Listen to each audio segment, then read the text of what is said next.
Pierre Rogeron, bonjour. Bonjour. Nous nous retrouvons pour cette nouvelle vidéo du mois. Qui porte sur les mois d'avril et de mai. Absolument. On commence comme toujours par l'actualité du cercle. Alors, l'actualité du cercle, premièrement, je voudrais m'excuser pour nos camarades auditeurs pour ma voix un peu éraillée, hein, mais malheureusement, c'est la bronchite de printemps. Donc, l'actualité du cercle, nous avons publié donc une introduction à l'œuvre de Norman Palma qui s'appelle Dialogue sur la justice, où Norman revient par touche, par des dialogues socratiques sur ces différents sujets de prédilection, donc la question des donations, donc des donations de terres dont l'Afrique et l'Amérique latine ont été victimes dans le cadre du colonialisme, la question de la souveraineté monétaire, donc à la fois de l'euro et du franc CFA, et la question des étalons monétaires, donc de l'étalon or, de l'étalon dollar dans lequel nous vivons, des différents types d'étalons or qu'il y a eu, Norman étant un des grands historiens de cette question, et également sa lecture des anciens, que comme le dit très bien le philosophe Vincent Cousdière, Norman est l'un des grands, disons, aristotéliciens français, et donc c'est ce qu'on pourrait appeler un néo-ancien. Voilà, donc c'est une introduction à l'œuvre de Norman Palma, pour ensuite aller vers des ouvrages d'approfondissement comme La guerre des Amériques, comme Autopsie d'un désastre économique, comme Marx a-t-il échoué, vu qu'il faut rappeler que Norman était un des précurseurs en France et de la World History et de la critique de la valeur. Je rappelle que tous les ouvrages que nous avons sauvés aux éditions Perspectives Libres sont des ouvrages qui auraient dû être publiés depuis très longtemps. Norman travaille dessus depuis les années 70-80. Bon. Donc ça, c'est le premier point. Nous avons sorti d'Ortega y Gasset autour de Galilée. Alors, qui est Ortega y Gasset ? Ortega y Gasset est un penseur libéral espagnol qui fait partie de ce qu'on appelle en Espagne la génération de 14 et qui n'est pas un penseur, parce que j'ai été horrifié quand j'ai lu ce genre de bêtises, qui n'est pas un penseur fasciste. Le fascisme est large. Non mais à un moment, le fascisme est large. C'est un homme qui a accepté au nom de l'ordre le franquisme. Mais alors là, le fascisme devient très large.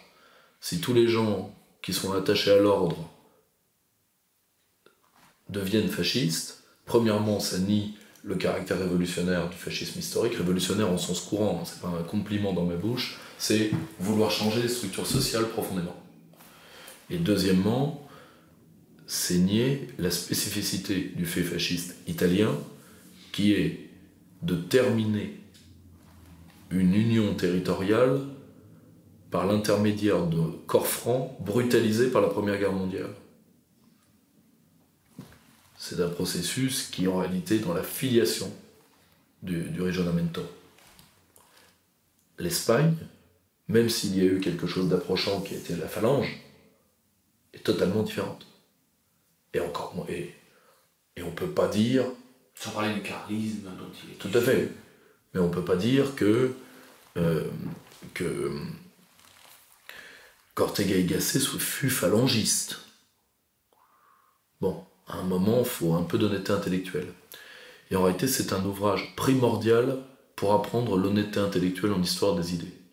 Car à travers la notion de génération, Ortega y Gasset essaye de relire les grandes périodes de tourment de l'histoire des idées, à la fois de tourment et de tournant. D'où la figure de Galilée, qui en réalité est un prétexte pour le livre qui est une suite de conférences, c'est-à-dire les grands changements. Comment les appréhender ?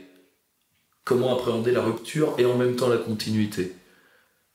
Ça évite toute illusion rétrospective de gens qui se gaussent de l'histoire parce qu'ils en connaissent déjà la fin et qu'ils croient la comprendre. Ça évite qu'aujourd'hui, parce qu'on a perdu la souveraineté dans le présent, on se fait juge du passé. Et au passage, ce n'est pas uniquement, disons, les repentants qui font ça. Parce que les gens qui démonisent les Lumières font la même chose. Les gens qui si vous voulez. Ou qui démonise le Moyen-Âge. Ou qui démonise le Moyen-Âge. Mais c'est le même processus. Quand vous dites que Gobineau est une immonde ordure parce qu'il aurait créé les théories d'arianisme allemand, ce qui est bidon de A à Z, bidon de A à Z, vous ne valez pas mieux que les gens qui pensent et qui le disent que Voltaire, parce que Voltaire est humainement un salopard, ce que personne n'a jamais contesté, et encore moins ceux qui l'ont croisé. Je rappelle que Frédéric de Prusse est obligé quasiment de l'expulser de sa cour. Voltaire il n'y a pas de complot voltairien contre la France. Voltaire, pour l'histoire des idées, est un très grand écrivain, mais un tout petit monsieur. Vous voyez ce que je veux dire? Et ça, c'est la force du bouquin d'Ortega y Gasset qui va vous apprendre cette probité intellectuelle et morale sans laquelle il n'y a pas de pensée possible. C'est pour ça que c'est un ouvrage de méthode, qui a été traduit et présenté par Luc Roche, qui a fait une très belle conférence, qui est d'ailleurs disponible sur le site du Cercle Aristote. Nous sortons également notre numéro sur l'Algérie. Je vais y revenir dans le fil de cet entretien, qui est un numéro important pour mes équipes, parce que, dans le cadre de la reconstruction de la Grande Méditerranée, revenir sur la relation franco-algérienne est un préalable nécessaire. J'y reviendrai dans le cœur de cet entretien, mais c'est pour nous avons malheureusement beaucoup d'intellectuels algériens n'ont pas pu nous répondre, vu la fragilité de la situation interne de l'Algérie, mais nous avons essayé de faire le numéro le plus empathique possible pour solder les comptes de la période de la guerre d'Algérie et pour proposer le complément nécessaire de la paix des braves. Ensuite, voilà, c'est une perche qui est lancée, nous espérons qu'elle sera prise, vis-à-vis de nous, vis-à-vis d'autres, bien sûr. C'est les États qui comptent, c'est les peuples qui comptent. Et j'espère, parce que c'est l'intérêt profond de la France, je pense que c'est l'intérêt des Algériens, mais ça j'ai pas la légitimité pour le dire. C'est à eux de dire quel est leur intérêt. Je pense que la stabilité de la Méditerranée et en même temps de la zone sahélienne est tout de même leur intérêt. Après, ça veut d'y réfléchir. Mais l'Algérie peut être dans 10, 15 ans, même pas, la grande puissance du sud de la Méditerranée, indiscutable. Nous allons y revenir d'ailleurs. Et c'est une sorte de paix à la fois des mémoires fondées sur des intérêts communs pour le futur. Parce qu'à un moment, il faut savoir laisser les morts enterrer les morts.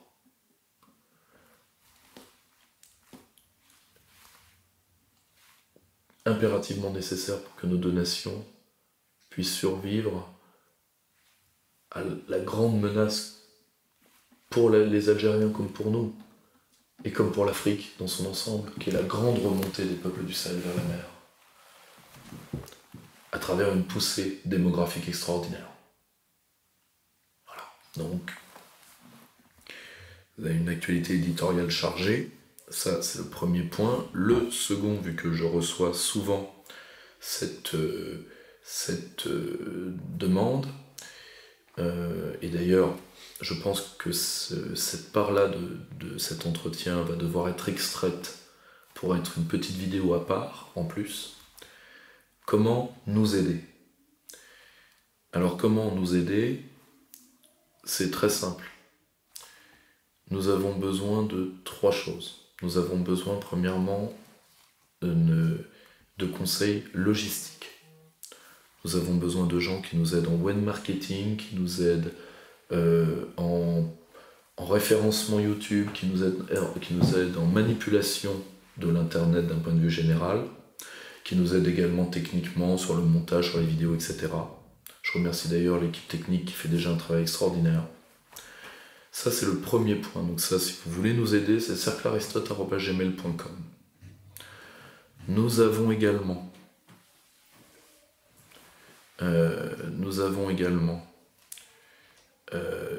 le besoin d'argent. ou de mise à disposition de locaux de matériel en région parisienne d'un point de vue général, mais également d'argent. Donc vous avez plusieurs moyens. Vous avez le système de dons sur le site du Cercle Aristote, donc sur la première page, faire un don. Vous avez notre page Tipeee. Vous avez la possibilité de le faire par chèque, de le demander également une déduction fiscale. Nous avons maintenant les formulaires nécessaires. Donc là aussi, cerclearistote@gmail.com, vous nous contactez, on vous donne la marche à suivre. Et nous avons besoin également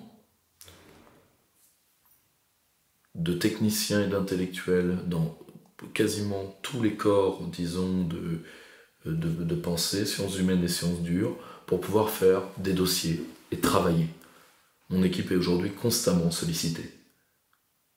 Nous avons énormément de travail à faire. Et vous pouvez bien évidemment acheter nos ouvrages sur le site du Cercle Aristote, sur les grandes plateformes en ligne, et également auprès de votre libraire du coin. Il suffit qu'il nous envoie un courriel pour avoir son ouvrage. Et le dernier point, vous pouvez également vous abonner à la revue Perspective Libre sur le site ou par un chèque de 50 € à Darles, 33 boulevard d'Anvers, 67 000 Strasbourg. Voilà. Donc, c'était l'actualité du cercle. Ah, et une petite chose qu'on nous demande quand même encore par rapport au cercle, c'est quelle est notre ambition pour la France? Et on nous demande... Très étonnant, c'est une question. Oui. S'agit-il bien un jour de prendre le pouvoir pour enfin reconstruire le pays? Si vous voulez, c'est très prétentieux de se mettre ça sur les épaules. Nous, avec beaucoup d'autres, nous voulons y contribuer, bien sûr. Mais nous, fondamentalement, nous sommes ce qu'on appelle en guerre de l'information des créateurs de contenu, autrement dit des armuriers. Faisons des dossiers, des présentations, de la sensibilisation, de l'éducation populaire. Bon. Donnons des armes pour que les politiques les utilisent. C'est un des points clés du combat. Et nous mettons en valeur des intellectuels. Et nous aidons la jeune génération de l'intelligentsia à monter. C'est pour ça d'ailleurs que l'édition Perspective Libre existe. Hein. Je rappelle que c'est une maison d'édition bénévole dans laquelle, à titre personnel, moi je ne touche à rien. Voilà, c'est fait pour que les jeunes aient un premier éditeur. C'est fait pour ça. Voilà, c'est aider à la prise de pouvoir évidemment, aider à la coagulation au moins idéologique de nos publics. Ensuite, après ça dépasse mon rang. Pour le reste, on demande à nos chefs. Voilà. Mais justement, en corrélation, on pointe le fait de la neutralité que le Cercle Aristote a au milieu des camps souverainistes. Et du coup, est-ce que le cercle ne pourrait pas être celui qui pourrait faire de centralisateur dans une liste Frexit? Tout le monde veut faire, c'est une question très flatteuse, très gentille, mais tout le monde veut être le point central de la coalition. Tout le monde veut ralliez-vous tous à mon panache blanc, faisons tous un CNR tout seul. Non. Moi, j'irai là où je serai le plus utile à la cause, les miens également. Si on me demande quoi que ce soit, je verrai, mais moi je demande rien à personne. Je pense qu'il faut être dans la logique du vrai CNR. Et le CNR, il faut voir ce que c'était. C'était des gens qui étaient en frontal. Regardez, je crois que c'est dans le film L'Armée des Ombres. À un moment, je crois que c'est à vérifier. Il y a la rencontre qui a réellement eu lieu entre le colonel Rémy et le colonel Fabien. C'est deux gros animaux quand ils se serrent la main tous les deux. Et c'est la première fois que je serre la main d'un nationaliste, l'autre réponse est bien la première fois que je serre la main d'un communiste. Chacun doit venir avec ses questions, ses intérêts, les débats doivent être vifs, sans exclusive. Le CNR, c'était pas bisous, c'était pas... Enfin, si vous voulez, c'est pas un club de crapettes et thé vert. C'était pas ça. C'était pas non plus le discours de ralliement. Alors c'est vrai qu'il y avait une allégeance à la personne du général de Gaulle. Le problème, c'est que, ça je le dis franchement, nul n'est de Gaulle. Nul. Point. Le point. Il n'y a pas d'homme de sa stature. Nous sommes des gens ordinaires. Mais est-ce que justement, à force de l'attendre, il faut que les gens de bien, et pas les gens qui ont du bien, comme c'était la phrase horrible de Thiers, les gens bien sont les gens qui ont du bien. Après vous demandez pourquoi les Versaillais ont mauvaise réputation. Les gens bien doivent préparer l'arrivée d'un grand chef. Mais un chef, ça s'espère, ça s'appelle, mais avant tout ça se sécrète. Et nous n'avons pas créé les conditions pour sécréter un grand leader. C'est à nous de le faire. Alors vous me direz, Macron n'est pas un grand leader, hein, et il a été sécrété, oui, mais lui il a les sponsors. Et lui il n'est pas là pour gouverner. Nous allons revenir sur ce qu'est Emmanuel Macron. Fondamentalement, c'est un manager, comme les managers d'entreprise. Il n'y a plus d'entrepreneurs dans les grandes entreprises. Il n'y a que des managers qui rendent des comptes à un conseil actionnarial.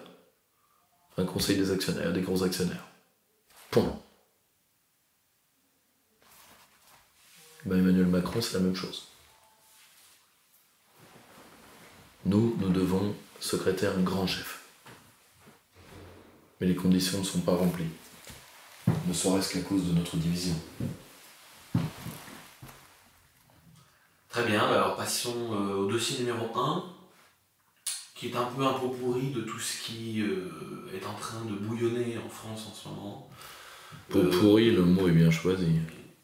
Pourrissement national actuel, les manifestations, les violences politiques. Qu'est-ce qu'on peut dire de tout ça ? Alors, je pense qu'il faut relier des tas d'éléments qui sont pris par l'actualité de manière disparate. Le fil, c'est l'absence de souveraineté. Quand vous n'êtes pas souverain, c'est-à-dire quand vous êtes acté de l'extérieur, que se passe-t-il dans un corps social qui se décompose et contre lequel vous n'avez pas la souveraineté? La souveraineté, c'est pas le juridisme, comme je vois des puceaux qui vous sortent ça. La souveraineté, c'est l'équivalent de l'élan vital, biologique. C'est, si vous voulez, c'est cette volonté d'autonomie qui vous fait vous mouvoir, qui vous fait bouger. Quand vous n'avez plus ça, vous êtes un corps inerte, et donc en voie de putréfaction. Or, exemple. Enfin, fil logique, plutôt, avec des exemples de. Quand un corps n'est pas souverain, eh bien, ce corps va être la proie de certaines de ses parties qui vont vouloir vampiriser les autres. Groupe de pression, classe sociale. Que se passe-t-il en France? La bourgeoisie s'est choisi un protecteur, comme elle l'avait fait sous la monarchie de Juillet, comme elle l'avait fait à la Troisième Force sous la Quatrième République, avec le système des apparentements, pour éliminer le populisme gaulo-communiste. Toute référence à une situation ayant déjà existé étant purement fortuite. La bourgeoisie s'est choisi un protecteur. À chaque fois que la bourgeoisie a fait ça, la France est allée dans le mur très rapidement. Donc, d'où la politique de classe. Emmanuel Macron. Exemple type, l'exit tax. L'exit tax va nous coûter, c'est le rapport de la Cour des comptes, plusieurs centaines de millions. Je me permets de citer des chiffres précis. Nous avons les chiffres 2016, chiffres de la Cour des comptes, c'est très simple. Cette taxe rapportait 803 millions d'euros. Tout ça, ça va disparaître. Bien évidemment, c'est un encouragement à l'exil fiscal. Très clairement, celui-ci n'est plus pénalisé. Très bien. Alors qu'au contraire, il faudrait faire ce que fait par exemple la Chine, c'est de faire même une exit tax personnelle. C'est-à-dire vous abandonnez la nationalité française, pourquoi pas, sauf dans le cas des binationaux, parce que bon, mais vous voulez changer de nationalité, très bien. Mais la France a parié sur vous, elle a dépensé un fric fou, il va falloir quand même une légère indemnisation. Un peu comme le système du fonctionnaire qui on paye la formation et qui ensuite doit travailler 10 ans par exemple. Tout à fait. Est-ce que vous voulez contractualiser le rapport national? Il n'y a pas de problème, on va y aller gentiment. Vous allez voir, vous allez être perdant au change. Donc, autre exemple, ça c'est la racaille d'en haut. Vous connaissez la racaille d'en bas. C'est pas la peine de revenir sur l'insécurité. Et vous avez la racaille du milieu. Par exemple, le syndicat de la magistrature. Nous avons eu 2 cas.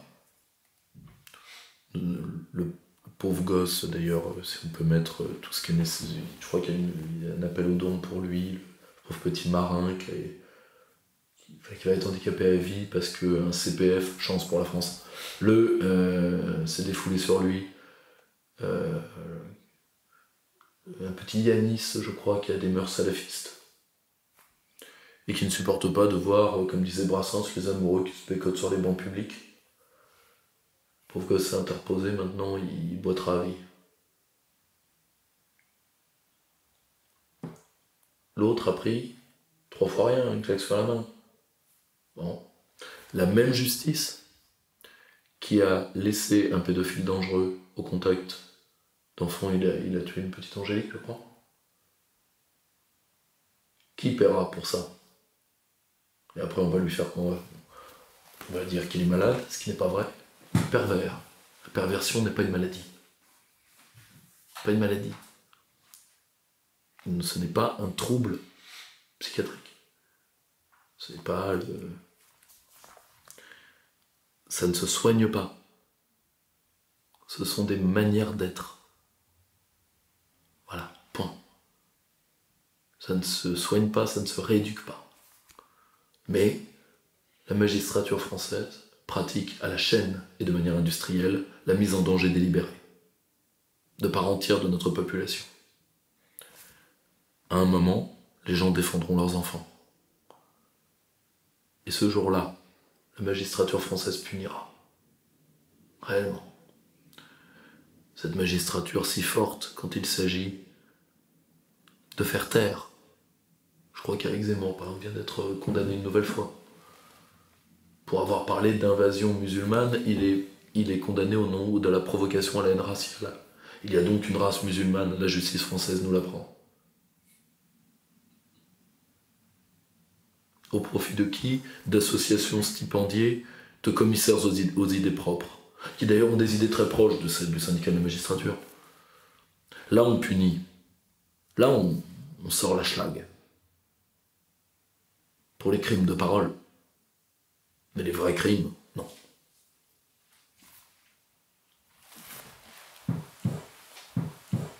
Deuxième décomposition, quand vous n'êtes pas un corps souverain et donc que vous êtes soumis à ces groupes de pression, que reste-t-il? Bien, il reste 2 grandes catégories. La première, c'est le peuple. Ceux sur qui s'exerce le pouvoir. À la fois le vrai pouvoir qui est celui de la supranationalité et le pouvoir de gang. En marche, syndicat de magistrature, ça c'est des bandes, c'est des gangs, plus ni moins. Eux, qu'est-ce qu'ils vivent? Ils vivent les conséquences de l'austérité. Exemple type, cette pauvre jeune mère de 22 ans qui est morte suite à une erreur du SAMU.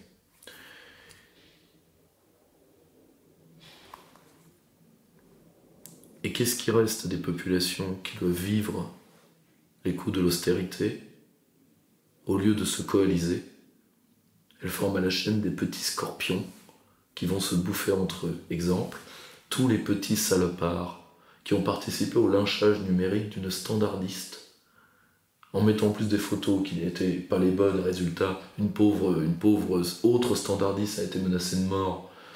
Tous ces gens-là doivent, c'est pour ça qu'à titre personnel, le débat doit être totalement libre, donc toutes les lois qui encadrent le débat doivent être annulées. Mais en échange, chacun doit assumer ses avis à découvert et les payer. Par exemple, toute personne qui a participé à ce lynchage doit se voir signifier mise en danger délibérée. Ça vous fera les pieds. C'est pour ça que j'ai toujours été contre l'anonymat sur Internet. Moi, j'ai toujours dit ce que j'avais à dire avec mon nom et ma gueule.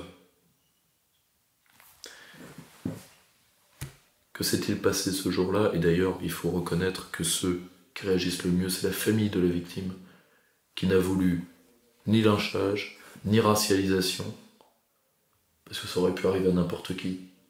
Parce que c'est le système qui fait comme ça. Le SAMU couvre 30 millions d'appels par an. La moitié de la population française. Le SAMU sauve des centaines de vies tous les jours. Et ne demande rien. Mais par un taylorisme effréné, ils ont en moyenne 3 minutes pour statuer sur un appel. Et pourquoi ce taylorisme est-il effréné? Je vais vous dire pourquoi. Pour 3 raisons. Premièrement, comme nous accueillons trop de gens dans ce pays, et dont certains veulent venir se faire soigner, il n'y a pas de système sociaux de haut niveau en économie ouverte. C'est pas vrai. Quand une masse mondiale d'allocataires vient sur un corps national mutualiste, c'est la mort assurée. 1. 2. Parce que comme nous avons fait une société hygiéniste où les gens ont peur de la maladie, tout le monde va aux urgences pour la bobologie. Et d'ailleurs, moi je le dis sincèrement, moi j'ai toujours, pour titre personnel, je suis pas... moi j'ai été élevé dans un milieu médical. Maman est aide-soignante, ma soeur est infirmière, mon père est médecin, voilà. J'ai toujours préféré utiliser SOS médecin pour ma fille plutôt que de déranger le SAMU, qu'il y a d'autres choses à faire. Ou de déranger les pompiers, qui ont aussi autre chose à faire. Donc, ce qu'il faut bien avoir en tête, c'est que la bobologie, les gens vont aux urgences pour ça, parce qu'il n'y a pas à prendre rendez-vous, etc. Là, ça doit être sanctionné. Je suis désolé, votre cas n'est pas grave. En plus des 10 heures d'attente, vous allez payer tout de suite une partie de vos soins. Ça vous fera les pieds. Et dernier point, pour une 3e raison, c'est que nous avons, et ça c'est la logique des RGPP, Réforme Générale des Politiques Publiques, c'est la logique de la LOLF, nous avons fait les hôpitaux usines, des gens fabuleux comme les époux de Lépine. Je rappelle que Gérard de Lépine, tous les petits gamins qui sont amputés d'un bras par rapport à un cancer reçoivent une prothèse de Lépine, prothèse qu'il a donnée au monde. Le mec a fait une invention, il a touché 0 parce qu'il a voulu toucher 0 dessus. C'est des mecs d'une certaine classe. On a fait l'hôpital usine. L'hôpital n'est pas fait pour ça. On a fait les agences régionales de santé, les ARS. Et encore une bonne idée d'Alain Juppé. C'est quand même fou. C'est quand même fou que tant d'idées soient sorties d'un œuf fêlé. Où des énarques donnent des ordres aux médecins. Parce que l'énarque est tout. Enfin, est-ce qu'on supporterait, enfin vous me direz, ou quand ils sont au ministère de la Défense, ils donnent des ordres militaires. À la base, ils sont faits pour des corps tout à fait spécialisés, faits pour eux. Préfecture, Cour des comptes, Conseil d'État. Et le pire de tous, c'est qu'ils sont les IGF, Inspection Générale des Finances. La caste dans la caste. Oui, il y a aussi des gens très bien. des Philippe Villain, des François Asselineau, il y en a aussi des très bien, le problème n'est pas là. Le problème, c'est le comportement de caste, qui est anti-républicain par nature. Parce que je rappelle que le républicanisme français, qui est une des multiples variantes de ce grand courant de l'humanisme civique et du républicanisme, qui est un courant multiséculaire, l'histoire des idées, c'est l'individu face à l'État. Donc, le peuple vit l'austérité, vit la casse. Et de l'autre côté, dernier point, eh bien vous avez de plus en plus la société du spectacle qui devient la société de la parodie. C'est-à-dire que la vie n'imite plus de la vie, mais elle imite de la mort. Exemple type. Nous avons eu 2 happenings, 3 qui se répondent, où on a parlé de violence politique, qui sont 3 tempêtes dans des verres, enfin 2 sont des tempêtes dans des verres d'eau et une affaire très grave. L'affaire très grave, c'est ce qui s'est passé dans les manifestations de mai. Le pouvoir a laissé venir les Black Blocs. Qui sont les Black Blocs ? Les Black Blocs, contrairement à ce qu'on croit, ne sont pas uniquement les antifas. Les Black Blocs sont les brigades internationales de l'extrême gauche. Il y a beaucoup d'Allemands, par exemple. Ils sont nés surtout au sommet de Gênes. Si vous vous rappelez, en 2001, un carabinier, pour se défendre, avait dû abattre un jeune homme. C'était, je crois, lors du rassemblement de l'OMC, si mes souvenirs sont bons. Giuliani s'appelait, je crois. Au sein des Black Blocs, vous avez, bizarre, des fils à papa, qui viennent s'encanailler et qui ensuite, quand ils seront passés du côté de leur classe sociale, viendront vous dire qu'ils ont été des résistants et qu'ils ont donc une légitimité pour vous la mettre. Vous voyez l'histoire des Romain Goupil, des Daniel Cohn-Bendit, qui sont exactement ça. Et en réalité, cette extrême gauche violente, qui doit être liquidée policièrement comme a été liquidée l'extrême droite violente, recouvre de son nombre 2 réalités aujourd'hui de l'extrême gauche activiste. Enfin, 3 réalités de l'extrême gauche activiste. Premièrement, une pléiade d'associations naturalistes qui font plutôt un excellent travail en réaménagement du territoire, etc. Ça, d'un côté, c'est les vrais altersystèmes, c'est ceux qu'on entend le moins. De l'autre, la débilité profonde de l'extrême gauche étudiante. J'ai reçu hier soir un communiqué qui demandait, au nom de l'UFR d'histoire médiévale de la Sorbonne, le renvoi d'un professeur pour transphobie parce qu'il refusait de coller la moyenne à tous ceux qui n'allaient pas assister à leurs examens, et parmi eux, il devait avoir un transsexuel. Donc il est accusé de transphobie par un collectif qui demande, je cite, un califat autogéré, et non-genré et décolonial. Ok. Vous savez, c'est la pauvre gamine qui dit qu'il y a des problèmes pour dire qu'elle est blanche, en face de l'ancien trotskiste option CIA Ménard, qui se croit en plus très viril de taper sur une gamine qui malheureusement souffre d'être une idiote, et d'avoir toutes ces conneries de l'extrême gauche qui culminent jusqu'à l'abject, c'est-à-dire jusqu'au tagage du monument aux morts de l'école normale supérieure par une petite merde.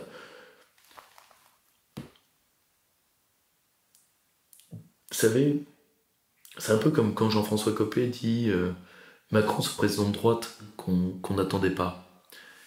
Ben, ça me rappelle une phrase de Sioran. On se ferait cannibale, non pour le plaisir de manger certaines personnes, mais pour le plaisir de les vomir. Et c'est ça. On touche à un monument aux morts. Parce que, anthropologiquement, on arrive au bout du bout. Et le tag, au nom de quoi? Quel nom met-il dessus? Blanqui. Blanqui n'est pas. Et Blanqui est mort dans son lit. Il a une vie tumultueuse qui n'a rien à voir avec l'école normale supérieure, et qui a encore moins à voir avec la guerre de 14. Et des noms de noirs américains tués par la police. Quand les noirs aux États-Unis ne pouvaient pas prendre les mêmes bus que les blancs, le deuxième personnage de l'État français était un noir et tout le monde s'en contrefoutait. Gaston Monnerville. Tout le monde s'en contrebalançait. S'en tapait le coquillard à la palourde. C'est clair, ça. Et donc, vous voyez, cette extrême gauche qui a toujours été l'avant-garde de l'américanisme. Toujours. Et en même temps, de la débilité mentale. Ça, c'est le reste de 68. Ça, c'est le gauchisme. Qui, en plus, dans son délire, recrée la ségrégation sexuelle et raciale. Vous savez comment ces gens-là peuvent terminer? Comme un des théoriciens trotskistes des années 30 qui s'appelait Binet, et qui est devenu le pire des écrivains raciologues de l'après-guerre. C'est-à-dire qu'il est passé de Trotsky à Rivarol. Pas Rivarol, le génie de la langue française, Rivarol, la feuille de papier saumâtre pour petit facho en mal de sensation pour qu'il puisse s'astiquer dans les toilettes. Donc, vous voyez, ils peuvent finir même comme ça. Et une troisième catégorie qui est cette extrême gauche activiste, elle réellement violente et qui pourra passer, que nous avons vu à Notre-Dame-des-Landes, que nous voyons dans les milieux animalistes, mais qui, elle, doit être combattue à la fois policièrement, mais doit être surtout combattue politiquement. C'est-à-dire, et les combattre politiquement, c'est faire une politique de justice. Notre-Dame-des-Landes était un mauvais projet, si pour des raisons industrielles douteuses et saumâtres, nous ne l'avions pas maintenu, ces gens n'auraient pas existé. C'est la même chose, par exemple, pour les milieux animalistes. Si on avait une véritable législation, ces milieux seraient annihilés. Tout comme il n'y aurait jamais eu de milieu d'extrême droite violent dans les années 80 si les affaires migratoires avaient été gérées. En réalité, ce sont des champignons qui poussent sur la pourriture. Point. Revenons à nos amis Black Bloc. Le pouvoir les a laissés venir. Ils ont donc tout cassé, ils ont brûlé le garage d'un pauvre type qui... Quel mal il a fait, lui? Quel mal ont fait, pas le McDo dont tout le monde se fout, moi le premier, mais les équipiers du McDo qui ont été détroussés, dont les uniformes ont été détroussés dans les vestiaires. Vous savez combien ça coûte? Combien ça touche? Ce qu'on appelle un équipier, je crois, chez McDo. J'ai fait beaucoup de petits boulots, mais pas cela. Donc, voilà ce que c'est. C'est de la crapulerie, c'est de la voyoucratie. Et ça doit être traité comme tel. Ça, c'est une affaire grave parce ça a totalement annihilé les revendications sociales. Et on me dira, et en plus, ça paralyse totalement la France insoumise. Et là, Mélenchon ne peut s'en prendre qu'à lui-même. Parenthèse avant Mélenchon, il y en a qui pointaient du doigt le fait que les forces de l'ordre ont mis 30 minutes à intervenir en les regardant, justement pour éviter un mort. Ou qu'ils se décrédibilisent eux-mêmes, justement. Oui, non mais, le problème... Certains ont même remis en cause le fait que c'était des Black Blocs, parce qu'il y avait des petits étudiants qui venaient de Tolbiac, qui se sont habillés en noir pour se faire passer pour des Black Blocs, alors qu'en réalité, ils ont volé des nuggets au McDo pour aller se les manger dans le jardin d'à côté, c'est comme ça qu'ils se sont fait choper. Non mais... Fantastique. Rizière à régime sévère. RRS, pardon. Rivière à régime sévère. Non mais je le dis franchement. Ce qu'il faut bien avoir en tête, c'est que les forces de l'ordre ont été paralysées par absence de consignerie hiérarchique au nom du mythe Malikou Sekine. Or, Malikou Sekine a été tué dans l'affrontement avec ce qu'on appelait les voltigeurs, donc la police de Pasqua. Certes, le problème c'est qu'une part de l'extrême gauche, et ça ne m'appartient pas, ça appartient aux historiens du mouvement social, aux historiens du Parti Socialiste, de travailler, mais beaucoup de gens dans l'extrême gauche ont une version totalement alternative de cette histoire. Comme si on voulait à tout prix faire un martyr, et qu'on avait envoyé des gens fragiles en première ligne. Vous voyez ce que je veux dire? Amérique. Comment ? D'une certaine manière à l'Amérique. Oui, d'une certaine manière à l'Amérique, tout à fait. Or, pour en revenir, là, Mélenchon, face à ça, est totalement victime de lui-même, parce qu'il veut éviter à tout prix d'être doublé sur sa gauche. Or, le problème, c'est que il n'arrivera pas à concilier ça et le populisme, et qu'en plus, certains appétits s'aiguisent déjà contre lui. Ruffin, Katainen, pas Corbière. Non. Corbière a une fidélité d'Épagnol à son patron pour l'instant.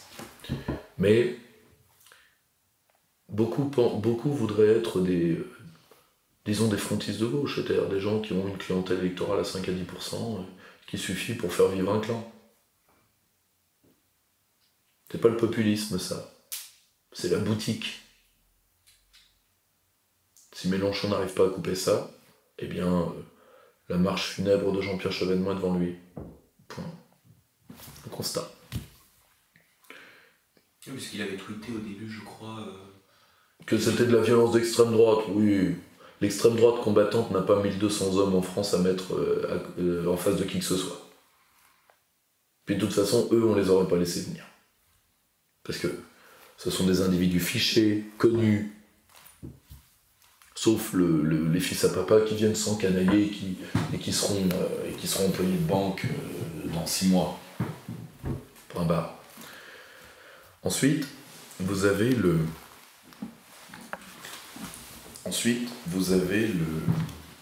les deux happenings qui pour moi sont les plus navrants. Pas navrants, non. C'est pas navrant. Enfin, il y en a un qui est navrant. L'autre, c'est juste une bonne opération de com, mais qui n'est pas signifiante. Vous avez Robert Ménard alors on ne sait pas s'il se prend une tarte, s'il se prend les pieds dans les pieds de son garde du corps, on ne sait pas trop. Alors qu'il y a eu des événements tout aussi graves, qui ont été totalement tus, par exemple la destruction d'un des sièges locaux de Debout la France, et le happening des identitaires, l'opération Belle et Sébastien dans la montagne. Bon, je le dis sincèrement, il est toujours tragique d'arriver à la violence politique au sein d'un peuple. Néanmoins, nous avons une grande tradition en France là-dessus. Et il faut accepter le conflit et le rôle social du conflit. Donc, ça, nous l'avons. Nous avons également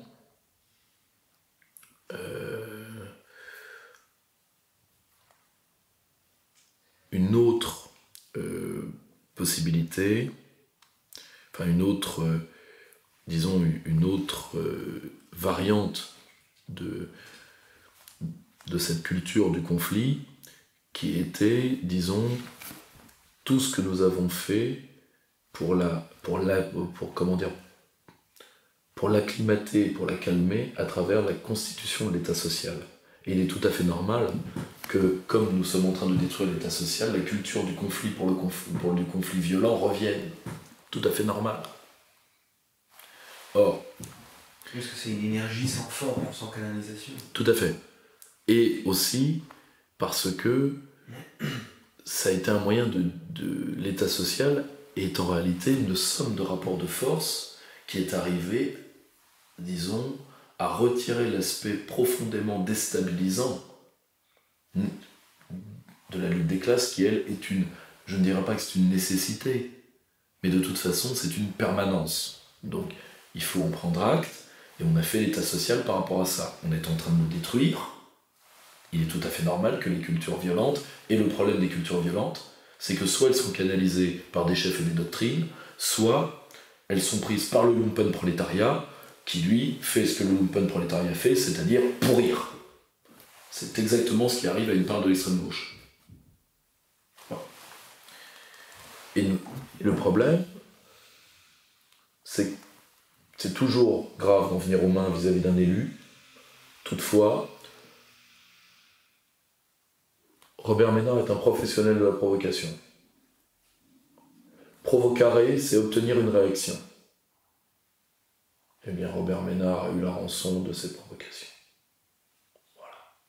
Donc c'est toujours, et c'est tout à fait anormal de s'en prendre à l'officier d'état civil qui est un maire, et ça doit être strictement réprimé. Néanmoins, comme on dit dans la marine, qui pisse contre le vent se lave les dents.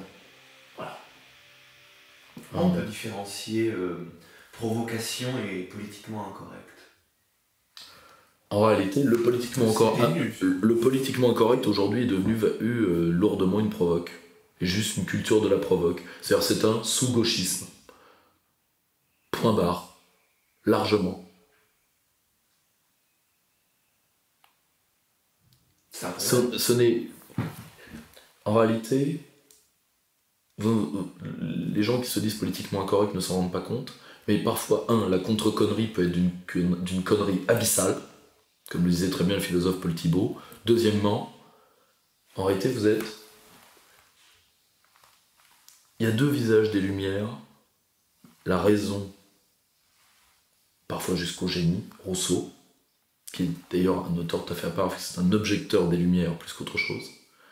Mais même des gens comme d'Alembert, comme Diderot sont de grands génies, même Voltaire. Et la culture du persiflage.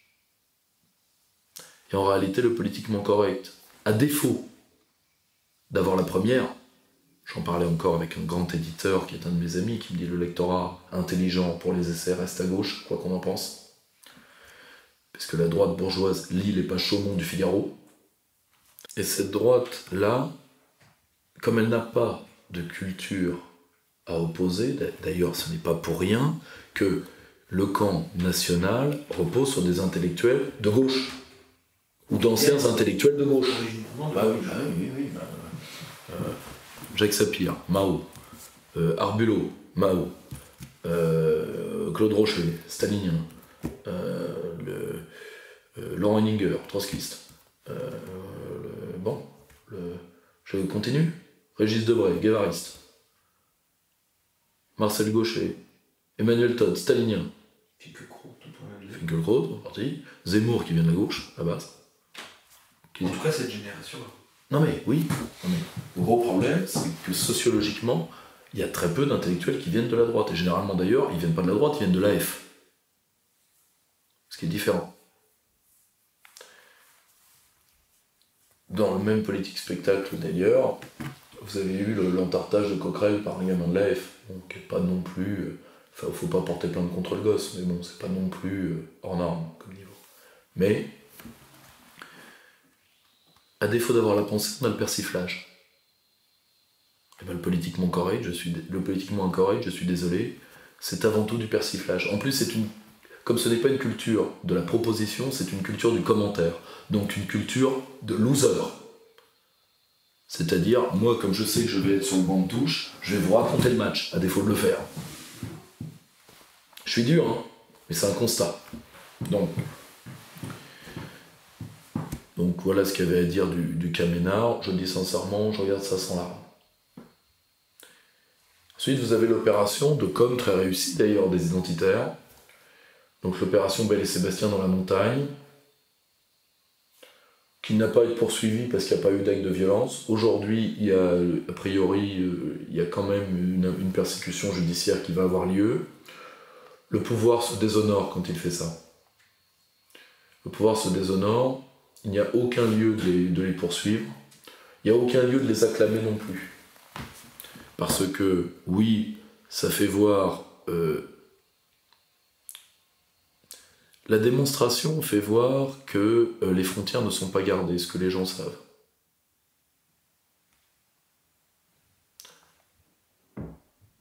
Mais la démonstration est incomplète. Parce que la plupart des immigrés n'arrivent pas par la montagne.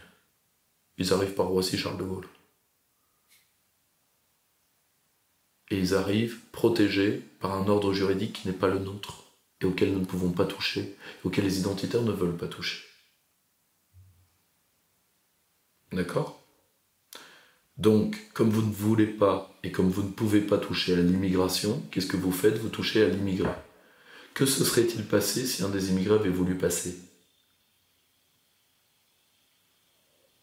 Ça avait tourné en baston. Là, tout de suite, c'était fini. L'opération de com prenait l'eau. Et en réalité,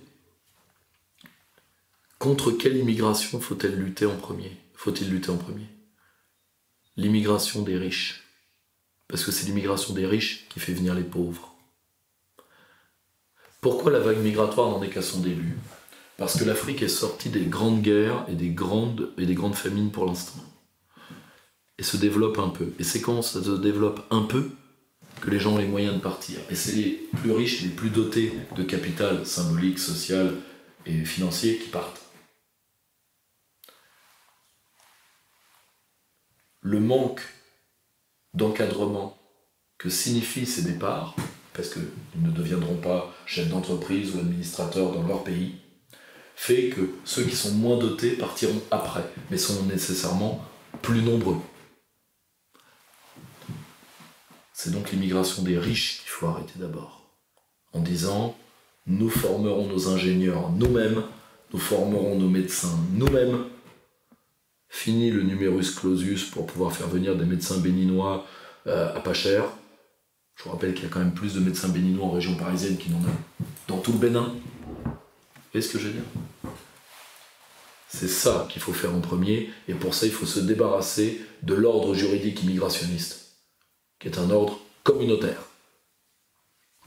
Maintenant, après vous pouvez faire les Sébastien dans la montagne. Le problème c'est que ça va en plus aiguiser les haines au sein de la population française, parce que là, à défaut de vous attaquer à l'immigration, vous vous attaquez à l'immigré. Et dans un pays comme la France, ça passera pas. Relisez Simon Epstein. Hein. Les mêmes qui voulaient encadrer vous êtes dans un pays où, y compris des gens qui avaient une réputation antisémite, ont sauvé des juifs. Vous n'êtes pas dans le monde germanique. La France n'a pas de culture du pogrom. S'attaquer aux personnes, ça ne tombera pas. Tout est possible, même la réimmigration est possible. Le problème n'est pas là. Le problème, c'est que sans cette capacité de la capacité qu'est la souveraineté, ça ne veut pas dire que aussitôt souverain, tous les problèmes vont se régler. C'est pas ça le problème. Le problème, c'est que vous n'avez pas la possibilité de toucher au problème tant que vous ne l'êtes pas. La souveraineté, c'est pas la survie, c'est votre chance de survie. Ensuite, il faut que vous la preniez, il faut que vous la gagniez. La souveraineté n'enlève pas la nécessité de la lutte. Mais la souveraineté fait de vous un lutteur. Point. C'est ça qu'il faut bien comprendre. Sinon, c'est des happenings dans la montagne. Pourquoi pas? Jolie opération de com. Parce qu'on fait de la com à défaut d'autre chose. Vous voyez ce que je veux dire? Et ça, c'est le signe d'un grand pourrissement social, c'est-à-dire le surinvestissement du symbolique dans ce qui ne sont, excusez-moi, que des tempêtes dans des verres d'eau. Du coup, si on peut résumer en une phrase, toute cette... la fameuse convergence des luttes n'est possible que si nous sommes souverains. Si on fait le résumé de tous les petits faits qu'on vient d'aligner. De toute façon, c'est très simple. C'est une quête de reconnaissance et d'autonomie. Ou alors nous sommes les figurants de notre propre vie, en tant que peuple. Je vais d'ailleurs me permettre de vous lire un extrait du magnifique discours de Philippe Séguin à l'Assemblée nationale le 5 mai 1992. Le 5 mai est une date sympathique. C'est à la fois, malheureusement, la mort de l'empereur, c'est la naissance de Karl Marx, c'est la mort de Bobby Sands, on y reviendra, et c'est aussi le discours de Philippe Séguin. Comme il faut bien nous apaiser, voilà qu'on nous promet de respecter les identités nationales, en cherchant à nous convaincre que ces dernières sont trop fortes pour que le creuset fédéraliste les menace de disparition. Des concessions nous seront faites concernant, sait-on jamais, nos fromages et quelques-unes de nos coutumes, parce que le folklore ne dérange personne, jamais un mouvement folklorique n'est devenu révolutionnaire. On nous laissera peut-être la Marseillaise, à condition d'en changer les paroles, parce que ses farouches accents comporte des dangers et rappelle à notre peuple son histoire et sa liberté. On nous abandonnera notre langue, quitte à nous laisser le soin de la bâtardir, alors que, pour tant de peuples, le français reste encore un synonyme de liberté. Déjà, nous nous rallions à cette idée folle que notre langue n'est rien de plus qu'une technique de communication. Déjà, nous acceptons l'idée qu'il est peu rationnel de cumuler 9 langues de travail et qu'il y a là un vrai problème pour l'Europe. Or, cet utilitarisme à courte vue auquel se convertissent nos élites et qui fait progresser à grands pas l'Europe fédérale est de nature à détruire l'âme de la France. Il est d'ailleurs tout à fait significatif d'avoir choisi le mot identité pour désigner ce qu'on consent à nous laisser. Cette assurance qu'on se croit obligé de nous donner est déjà l'indice d'un risque majeur. On parle de l'identité lorsque l'âme est déjà en péril, lorsque l'expérience a déjà fait place à l'angoisse. On en parle lorsque les repères sont déjà perdus. La quête identitaire n'est pas une affirmation de soi, c'est le réflexe défensif de ceux qui sentent qu'ils ont déjà trop cédé.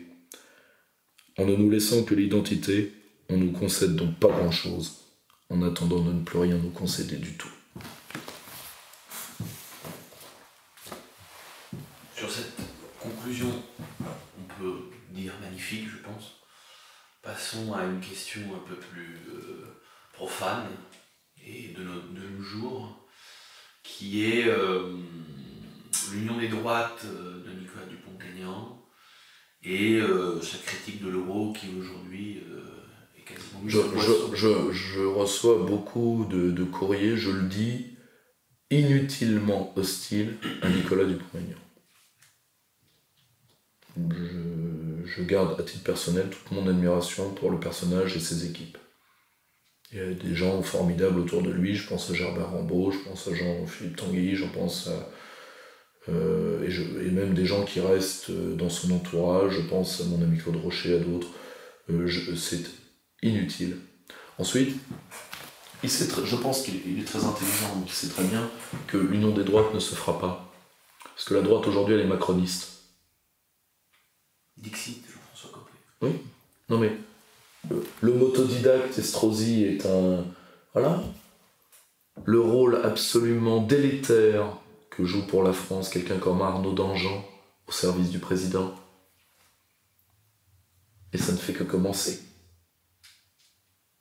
Ça ne fait que commencer. Tous ces gens-là se sont mis en marche. Alors, que reste-t-il ? L'union des droites, c'est-à-dire, imaginons que les sondages soient vrais. À mon avis, c'est totalement bidon. Le Front National est à 20, ce qui me paraît bien haut. Et Wauquiez est à 8, ce qui m'apparaîtrait bien bas. Et NDA serait à 5 ou 6. Bon, mettons-le à 6. Je préférerais même qu'on mette Wauquiez à 10, si vous voulez, parce que je trouve ça vraiment très bas. Je crois que le président tend à Wauquiez un piège grossier, que Wauquiez est assez neuneux pour pouvoir tomber dedans. Alors, vous savez, parce qu'il y a quand même des gens... Il y a quand même des gens, vous mettez une bouse au milieu du Sahara, ils arrivent à foutre les 2 pieds dedans. Et ben ça fait 30 et 6, 36. Le score de Marine Le Pen au second tour. Caramba, encore raté. La coagulation de classe, c'est la seule chose qui peut vaincre le bloc bourgeois. La seule chose. Et le pire, et je vous le dis sincèrement, la droite libérale et identitaire, c'est-à-dire ce néo-maréchalisme qui est un macronisme anti-arabe, parce que c'est ça le programme de gens comme Ménard, c'est-à-dire c'est un macronisme additionné à la haine pied noir du bougnoul. À titre personnel, ça se fera sans moi. Je trouve ça ignoble au dernier degré. Et surtout, ça se voit que ce sont des gens qui n'ont pas compris qu'ils avaient en face d'eux. Le système est logique avec lui-même. Les logiques du système sont plus fortes que le reste. Voilà. Le système est libéral et donc les libéral et immigrationniste, tout à fait normal. Et vous n'y changerez rien. Et c'est pas avec une union des droites en réalité. Je comprends moi ce qu'NDA veut faire. NDA veut jouer le rassembleur pour pouvoir attirer les déçus des deux camps qui n'iront jamais l'un avec l'autre, qui sont les Républicains et le Front National. Et comme ces déçus se comptent aujourd'hui par millions, il a raison de faire ce qu'il fait, pour provoquer une nouvelle synthèse. Mais il ne pourra la faire qu'avec, une aile gauche, qui se joue entre une partie de la France Insoumise et Florian Philippot, et deux, disons, avec des équipes qui ne peuvent être issues que de la société civile souverainiste, seul corps à peu près sain qui nous reste. Parce que la partitocratie, y compris dans nos tendances d'idées, a aujourd'hui dépassé le stade du pourrissement. Très bien. On nous demande ce que vous pensez de la nomination de Stéphane Bern et surtout de son action en faveur de la conservation et de la préservation du patrimoine. Alors, cet homme qui fit quand même la chance de Jean Dujardin, je vous rappelle que Jean Dujardin a débuté sa carrière par un sketch qui s'appelait Sagave, qui était très bien fait d'ailleurs, qui était très drôle. Beaucoup de gens ont tendance à se moquer de lui à cause de son caractère précieux, etc. Je pense que c'est un véritable amoureux de la France et de la culture. C'est un Laurent Deutsch de droite, je pense. Que Laurent Deutsch est un monarchiste de gauche. C'est une pure créature de Renaud. Je pense qu'il aime éperdument la France et qu'il essaye de faire de son mieux. Et d'ailleurs, son idée de faire des sortes de lotos pour restaurer c'est pas bête. Il faut aller plus loin. Appliquer la logique de la participation à ça. Vous rendrez les Français copropriétaires d'un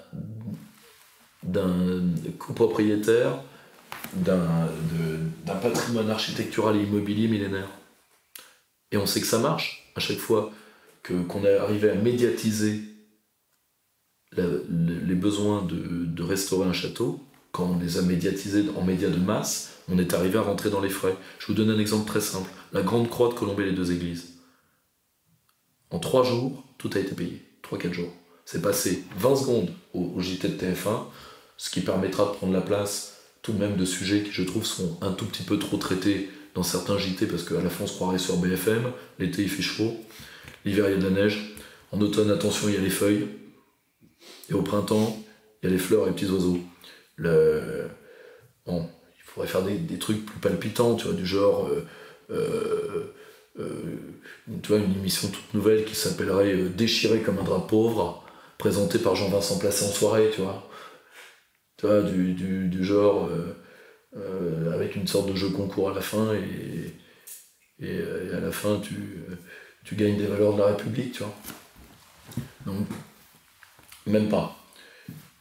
On fait l'extension à l'infini du bulletin météo pour éviter de parler des problèmes. Ben, d'un certain côté, le service public, France 2, France 3, et y compris TF1, devrait s'y plier, vu que c'est la première chaîne, elle a de facto des obligations de service public, devrait se plier à ça.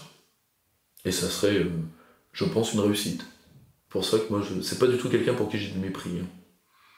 J'ai beaucoup plus de mépris pour le matheux, qui essayait d'éviter le mot souveraineté dans son rapport sur l'IA, tu sais, l'amateur d'araignée, là, celui qu'on croirait échapper de Charlie et la chocolaterie. Tu vois, ça, j'ai plus de mépris, oui. Mais pas pour Bern, pas du tout. Bon, par contre, son secret d'histoire sur De Gaulle est à chier. Je pense que c'est avant tout un spécialiste de la période monarchique. Très bien. On nous demande ce que vous pensez de la société inclusive. Et surtout, peut-être pour ceux qui ne le sauraient pas encore, ce que recouvre exactement ce terme. Alors ça, c'est de la pure propagande communautaire. Ça, c'est né de l'Union européenne. Alors la société inclusive... D'autant qu'on l'entend de plus en plus maintenant. Ah, mais c'est très simple. C'est la partie des mots valises. C'est les mots du pouvoir. Alors, c'est très simple. C'est très simple, en fait. Vous avez... comment je vais vous dire ça ? La société inclusive, c'est une société de juxtaposition. C'est-à-dire, c'est ce rêve multiculturel poussé à son terme de voir la cour de la mosquée déboucher dans un bar gay.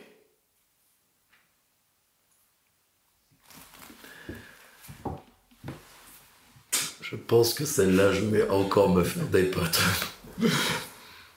C'est ce rêve dingue de délier les liens qui unissent les hommes.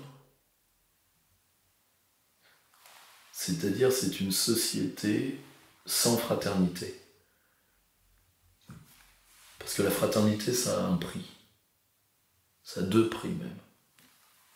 La séparation. Il y a des frères quand tous les hommes ne sont pas frères. Régis Debray a écrit un bouquin magnifique là-dessus.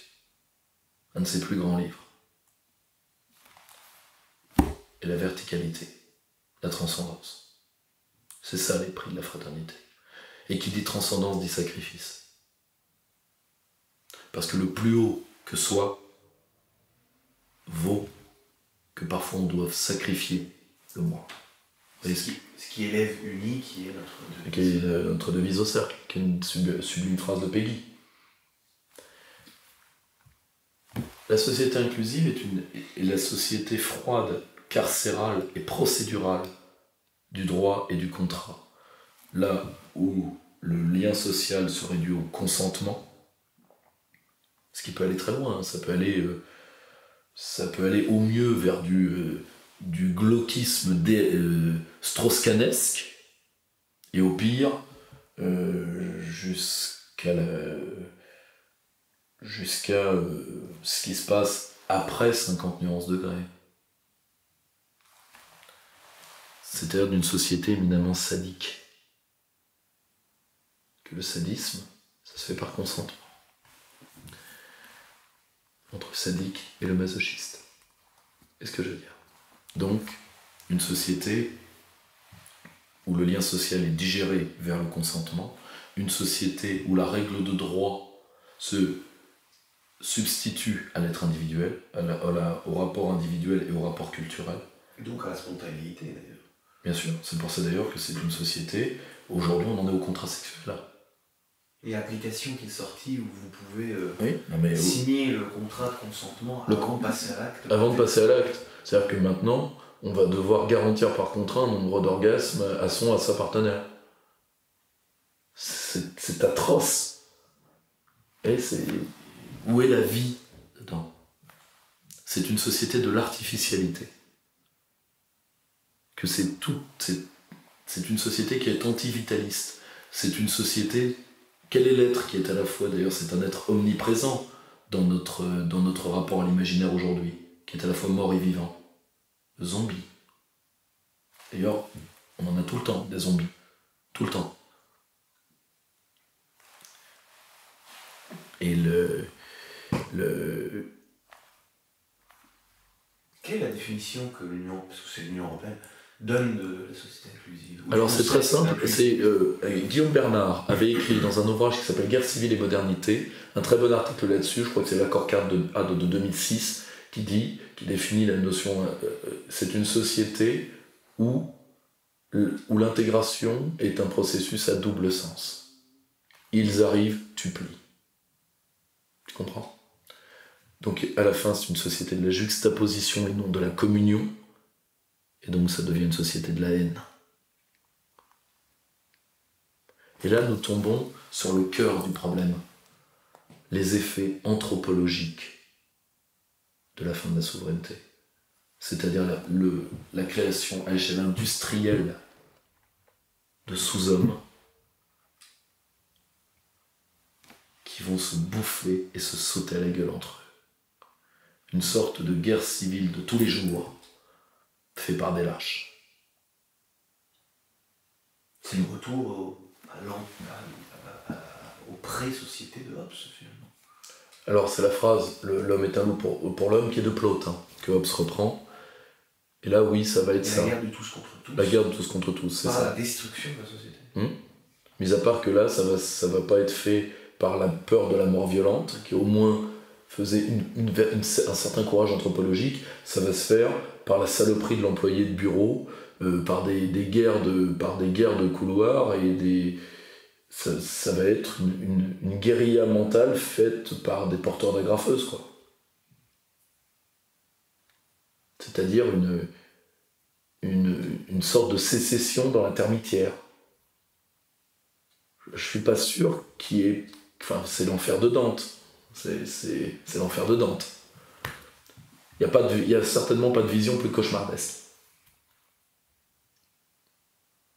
Très bien. On nous demande, rien à voir, l'immigration climatique. L'immigration climatique, ça c'est très rapide. C'est très rapide. Alors, qu'il y ait, je ne prends pas le parti, nous on avait publié un ouvrage qui est hostile à la thèse de l'implication humaine du réchauffement climatique, l'ouvrage de Marc Lemaine.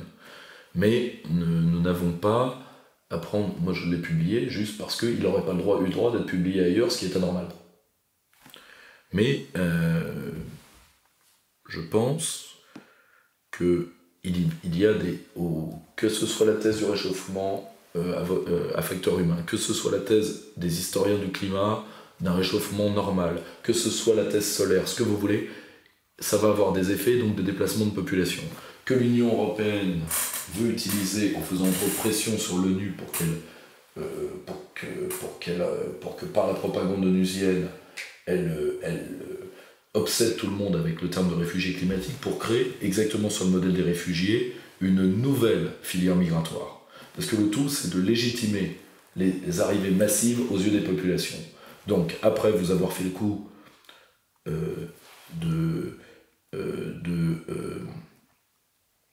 Mamadou,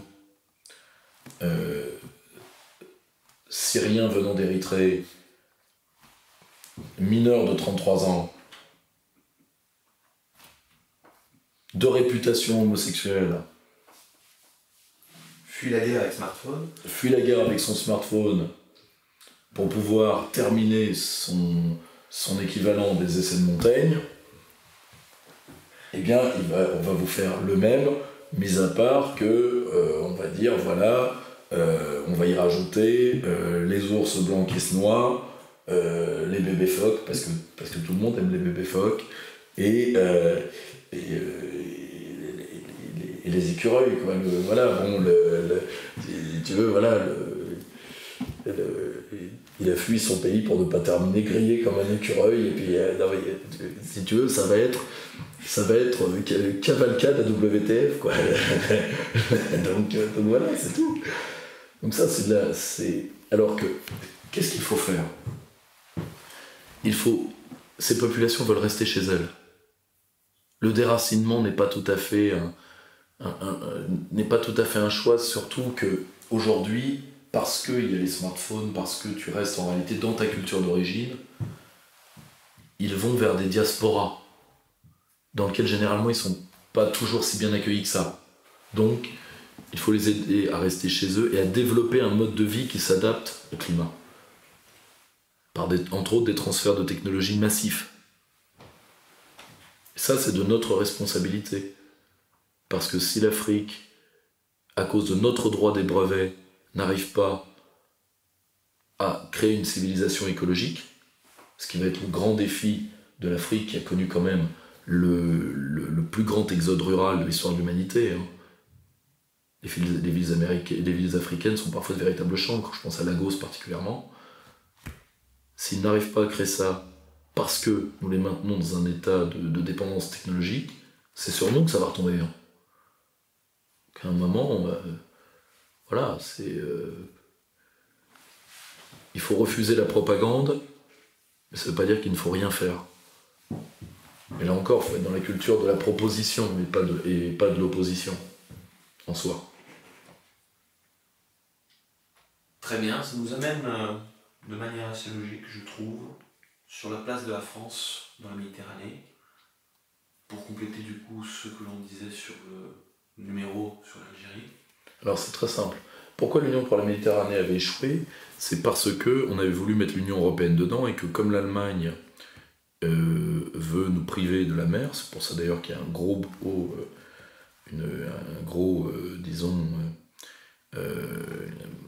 lobbying bruxellois pour qu'on laisse tomber donc, nos compatriotes ultramarins, et l'Allemagne veut nous priver de la mer parce qu'elle veut tout simplement elle veut arriver à la destruction qu'elle souhaite pour nous depuis 1000 ans, hein, bon, c'est tout. Hein. Or, nous devons redécouvrir la Mare Nostrum. Pourquoi ? Parce que le front de la rive sud de la Méditerranée va être notre front avancé par rapport à cette révolution démographique africaine. Parce que la population africaine va doubler, ça au moins on le sait. Est-ce qu'elle fera plus que doubler ? On est encore dans l'expectative, mais elle va doubler. Mais on aura besoin d'une digue. Il faudra reconstruire cette digue. On verra ça, à mon avis, en international pour faire un point pays par pays, mais nous n'avons pas le choix. Mais pour ça, il va falloir réformer le rapport que la France a à elle-même, à travers la notion d'État archipel. Nous n'avons pas le choix. On nous demande que penser du coup de l'accord militaire germano-français. C'est très simple. Sur les avions de combat, c'est très simple. Dans 10 ans, l'Allemagne aura atteint ses buts, qui est que nous ne soyons plus capables de faire un avion de combat, point. Parce qu'à chaque fois qu'on fait un partenariat avec les Allemands, c'est très simple. Ils disent qu'ils vont financer, ils financent pas. Après, c'est nous qui finançons. Ils demandent les brevets, parce que dès qu'on dit Europe, tout le monde baisse son froc dans ce pays de Capon. Eh bien, les Français les donnent, et après, eh bien, les Allemands s'entendent avec les Américains et d'autres sur notre dos, et puis terminé. Voilà ce qu'il faut en penser. La France ne pourra plus faire d'avion de combat dans 10 ans, point barre. Voilà. C'est simple. Ça ne se partage pas. Point. Ça ne se partage pas. Les Allemands veulent notre siège au Conseil de sécurité de l'ONU, veulent notre bombe nucléaire, et Macron est tout à fait prêt à leur laisser. Parce que c'est une élite qui est incapable de penser autrement que par le fait européen. Qui est la première raison de trahison de ce pays depuis un siècle. Voilà, c'est tout, point. Après, on peut compenser ça par des coups de com' à la con, du genre je paye mes trucs à l'Élysée, d'ailleurs, je paye même les croquettes de Bruno Roger Petit, donc je suis très content que. Parce qu'en plus, ça doit coûter un max de pognon, parce qu'il doit valoir son point en croquettes, et voilà. On avait dit que c'était un coup de com' gaulliste. Alors déjà, point 1, Yvonne de Gaulle n'a jamais eu 400 000 €, Yvonne de Gaulle n'avait pas de cabinet. D'accord. Donc Yvonne de Gaulle, elle coûtait rien, déjà. 2, le général de Gaulle a refusé sa retraite de chef d'État. 3, il payait en effet tout à l'Élysée, et d'ailleurs, Yvonne de Gaulle, le jour même de leur arrivée, est arrivée avec sa propre vaisselle pour ne pas user la vaisselle de la République, faut le savoir. Mais quand est-ce que nous avons su tout ça ? Exactement. Après. 10 à 20 ans après. Parce que tous les proches du général avaient une obligation de secret de 20 à 30 ans après sa mort. Parce qu'il ne voulait pas l'utiliser, pour lui c'était des choses normales. Tout comme par exemple, on sait aujourd'hui que De Gaulle dépensait une très large partie de ses revenus, entre un quart et un tiers, dans les œuvres. Mais ça on l'a su dans les années 90. Je rappelle que le général De Gaulle est mort en 1970. Donc voilà. Quand on a une éthique, on ne la met pas en porte-drapeau. Parce que l'éthique, ça relève même de l'intime. De savoir se tenir droit. Tu comprends ce que je veux dire ? Tu vois ? Quand on en réduit à mettre ça en perspective, enfin en communication, c'est d'un narcissisme atroce. Tu vois ? Et quand en plus tu es suivi par des bassets qui te lèchent, qui amplifient ça, comme Bruno Roger Petit, qui avait dit que Macron est un nouveau De Gaulle qui allait castrer les cégétistes chavistes, enfin des trucs très bien. Ça me fait d'ailleurs penser à un concept qu'il va falloir développer, que j'emprunte à mon ami Claude Rocher, qui n'a pas le temps de le développer, qui travaille sur les villes intelligentes. C'est le concept de connard sphérique. Tu comprends ? Donc, si tu veux, la sphère est une structure parfaite, nous sommes d'accord. Et d'un certain côté, le connard sphérique est un être qui en tout point est équidistant de l'intelligence. En tout point. Tu vois, il est d'une connerie parfaite. Tu vois, je ne sais pas pourquoi, mais ça me ferait penser même à Castaner. Mais je ne dis pas que Castaner est un connard sphérique. Je dis qu'il y a quelque chose à creuser. Tu vois, j'ai une inspiration. Mais je pense qu'il y a beaucoup à trouver dans ce concept de connard sphérique. Qu'est-ce que je disais tout à l'heure ? Surinvestir le symbolique. Surinvestir le frivole, à défaut du sérieux. On est dans l'impolitique. Cette vieille notion de Julien Freud. On est dans l'impolitique. Et malheureusement, ça a des conséquences anthropologiques terrible. Parce que les animaux qu'on élève en cage ont peur de la liberté. Et ça, c'est ça qui va être le plus grand prix à payer pour notre génération. On vous demande, Pierre, aussi de faire un point sur le référendum pour l'indépendance de la Nouvelle-Calédonie. Alors, je voudrais faire ce point en 3 actes. Je vais essayer, là j'ai pris pas mal de notes, là je m'en excuse parce qu'il faut être très précis. Je vais revenir sur pourquoi nous devons nous battre pour notre terre. Ensuite, je vais revenir sur le référendum en lui-même, et après, je vais revenir sur pourquoi ce n'est pas une situation algérienne, par exemple. La Nouvelle-Calédonie est française depuis 1853, donc avant Nice, par exemple. Il est vrai que c'est une île qui a eu une histoire, comme beaucoup de nos territoires, complexe, entre les bails de communards et ce qui s'est passé à la grotte de Gossana à Ouvéa en 88, où 4 de nos gendarmes ont été massacrés et nos forces de sécurité ont tué une dizaine d'indépendantistes kanaks. Bon. Ce qu'il faut bien comprendre, c'est que c'est le 2e territoire de la République après la Polynésie, la Nouvelle-Calédonie. Une zone économique exclusive d'1 420 000 km², pour un territoire terrestre de 18 500 km². C'est un espace immense, riche, nickel, 3e gisement mondial, phosphate, cobalt. La ville de Nouméa est un des points centraux de la géopolitique régionale. La communauté du Pacifique est là, par exemple. Et c'est nous qui assurons, d'un point de vue militaire, la sécurité de la zone avec les États-Unis, l'Australie et la Nouvelle-Zélande, par exemple. Donc, c'est un territoire éminemment stratégique pour la France. D'accord ? Ensuite, après l'accord de Nouméa, il y a une volonté, très liée d'ailleurs à l'européisme, de se débarrasser de la Nouvelle-Calédonie comme à terme de l'ensemble de nos territoires ultramarins, ce qui est un crime contre la France. Et pour ça, je renvoie aux mémoires du ministre de l'Outre-mer de l'époque, celui qui a été chargé de l'affaire de la grotte, Bernard Ponce. Je vous renvoie également aux mémoires des gendarmes. Et à un débat, pour ceux qui ne veulent pas avoir à se taper les livres, qui a eu lieu sur le plateau de Frédéric Tadei, où Mathieu Castoavite, qui avait encore fait un film anti-français, s'est fait démonter façon Jean-Vincent Placé en soirée par un des gendarmes qui était là. Je vous renvoie à ça. Et dès le début, on a envoyé des gens. Bernard Ponce, c'est un amoureux de nos territoires ultramarins, mais c'est un mec qui n'est pas très malin. On a envoyé des gens, on a envoyé des braves cons, alors qu'il fallait envoyer les meilleurs parce que c'est l'avant-garde de la France. Pourquoi c'est l'avant-garde de la France ? Parce que c'est une part de France dans le monde qui va vivre. L'Europe sera une banlieue du monde. C'est déjà très largement le cas, et ça va le devenir de plus en plus.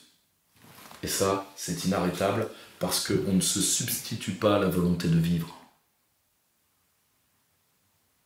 Vous n'allez pas donner envie au peuple scandinave et autres de vivre. Quand ils n'ont plus envie, ils n'ont plus envie. Alors soit vous faites... Ça, c'est un mécanisme de survie que les montagnards connaissent bien.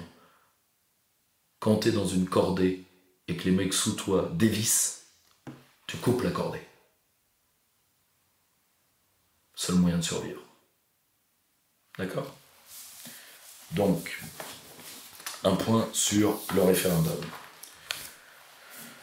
L'opération de communication de Macron en Nouvelle-Calédonie, a priori, a réussi, même s'il a avant tout voulu faire un pèlerinage sur les terres indépendantistes. Néanmoins, les chefs coutumiers ont participé à la cérémonie à la grotte de Gossana. Il n'y a eu qu'un seul petit heurt avec un pecno qui a voulu faire son kéké, qui est d'ailleurs une des stars du film de Castoavite. Mis à part ça, rien. Macron a annulé la volonté de geste qu'il voulait, c'est-à-dire d'annuler l'acte de possession de la Nouvelle-Calédonie de l'amiral février Despointes de 1854, ce qui n'aurait pas eu d'effet juridique. Vu que la Nouvelle-Calédonie c'est constitutionnel, notre lien avec la Nouvelle-Calédonie. Mais au moins il ne l'a pas fait.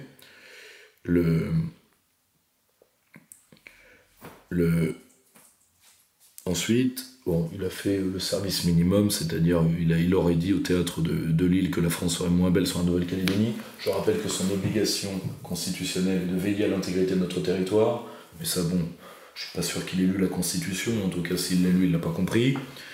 Donc le 4 novembre se tiendra un référendum qui posera la question suivante. Voulez-vous que la Nouvelle-Calédonie accède à la pleine souveraineté et devienne indépendante ? Donc là, le mot souveraineté. Là, d'un seul coup, la souveraineté devient potable. Le non sera à 60%, heureusement. Par contre, attention, le référendum n'est que consultatif. L'accord de Nouméa se termine en 2018 et la loi organique qui applique l'accord de Nouméa prévoit que si le non l'emporte, 2 autres référendums, c'est-à-dire qu'on va les faire revoter jusqu'à ce que, peuvent être organisés à chaque fois à la demande écrite d'un tiers des membres du Congrès et 6 mois entre chaque scrutin. Le référendum sera organisé dans les 18 mois après la saisine du Haut-Commissaire de la République. Ce qui provoquerait une sorte de flou économique et juridique énorme sur l'île et s'attaquerait déjà à comme on n'investit pas, l'économie est fragile là-bas, alors qu'il y a tout à faire. Mais bon.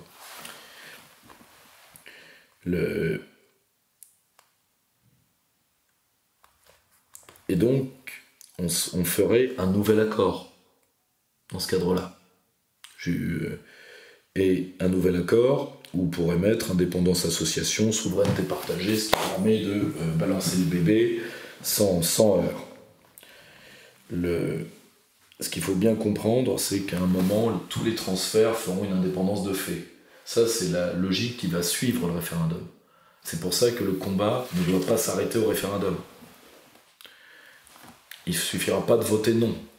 Il faudra bien veiller à ce que l'accord ne détruise pas par la notion de souveraineté partagée notre lien avec la Nouvelle-Calédonie, parce que ça permettrait entre autres de dire que la Nouvelle-Calédonie est associée à la France et que donc elle peut se désassocier et s'associer par exemple à la Papouasie-Nouvelle-Guinée.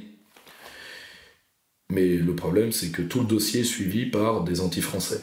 Par exemple, celui qui veut se débarrasser de la Nouvelle-Calédonie au cabinet de Macron, un certain monsieur Alain Krishnar, c'est H-R-I-S-T-N-A-C-H-T. Je dis parce qu'il y a des gens qui ne devront pas être oubliés. On leur promet le maintien de la nationalité française aux côtés de la nationalité calédonienne. Bon, tout ça, ça vaut pas tripette. Et ensuite, ce sera l'abandon total, qui est souhaité d'ailleurs par nos pseudo-amis du Pacifique, auxquels Macron d'ailleurs lèche les semelles, comme les Australiens. Celui à qui Macron a sorti que sa femme était bonne comme une tarte. Pourquoi pas ? Pourquoi pas ? L'autre aurait répondu qu'il ne pouvait pas lui retourner le compliment parce que les fruits de sa tarte à lui étaient un peu gâtés. Mais bon, voilà. Donc, c'est un acte de haute trahison. Mais ça va être un acte très révélateur parce que tous les ennemis de la France, y compris nos ennemis internes, vont se démasquer là-dessus. Alors que ce sont les points cardinaux de notre indépendance, ces territoires qui sont l'avant-garde de la France. Et là, on n'est pas du tout dans une situation coloniale algérienne. Je vous rappelle qu'en Algérie, là, pour l'instant, le non est majoritaire, et à mon avis, il le sera, je l'espère. Alors qu'en Algérie, ça s'est terminé par 2 référendums qui, je vous le rappelle, étaient oui dans les 2 cas. Parce qu'en Algérie, il y avait 2 peuples. Et pas à 51%. Voilà. Alors que Ensuite, il faut veiller plus à nos frères ultramarins, y compris à la préservation des traditions et de la culture kanak. Et même à leur autonomie culturelle et, par exemple, l'autonomie de leurs droits coutumiers, moi, ne me gêne pas, c'est comme à Mayotte. Hein, c'est ça l'État archipel. C'est comme en Corse, comme en Bretagne, comme partout. Moi, si vous voulez, du moment que ça ne nuit pas à l'intérêt de l'État. Par contre, il faut que tout le monde soit responsable. Or, je pense que les Calédoniens ou les Polynésiens sont plus responsables que les Corses. Pour une raison. C'est que il va falloir beaucoup pour que la France apporte des avantages stratégiques que les dom-toms peuvent apporter.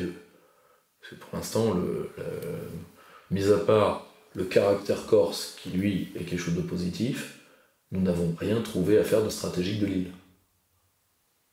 Il faut dire, sa situation n'est pas aussi... elle est en Méditerranée, donc mer enclavée, bon, c'est plus compliqué. Mais moi, ça ne me dérange pas. La seule chose, c'est qu'on ne vienne pas éternellement faire de mauvais procès sur gna gna gna gna gna gna, le jacobinisme, etc. Parce que, un, c'est historiquement faux, et deux, c'est malsain. Mais je pense aussi à des détails beaucoup plus terre-à-terre. Est-ce qu'on pense au don de soi de nos camarades ultramarins dans l'armée?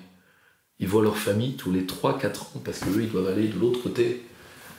Moi, j'aimerais, par exemple, publier les chansons patriotiques des îles. Parce que, par exemple, prenez Wallis, vous avez des chants extraordinaires sur la France, à Wallis et Futuna et autres. Moi, j'aimerais beaucoup publier ça, si quelqu'un peut nous y aider. Et c'est cette culture-là qui doit être connue, qui doit être enseignée aux petits Français. Un service militaire et civique pour tous les jeunes Français devrait passer par ces territoires. Parce que c'est ça, la France. Dans les mondes qui vivront. La Guyane en Amérique latine, d'où l'idée très brillante d'ailleurs, contrairement à ce qu'on dit tous les connards sphériques, d'inclure la Guyane dans le Mercosur, parce que ça désenclaverait la Guyane, bande de crétins. C'est ça la France. Ce n'est pas le terrain vague derrière le cours d'eau après Bochande. Point. Bon, ça pour ça, faut le comprendre.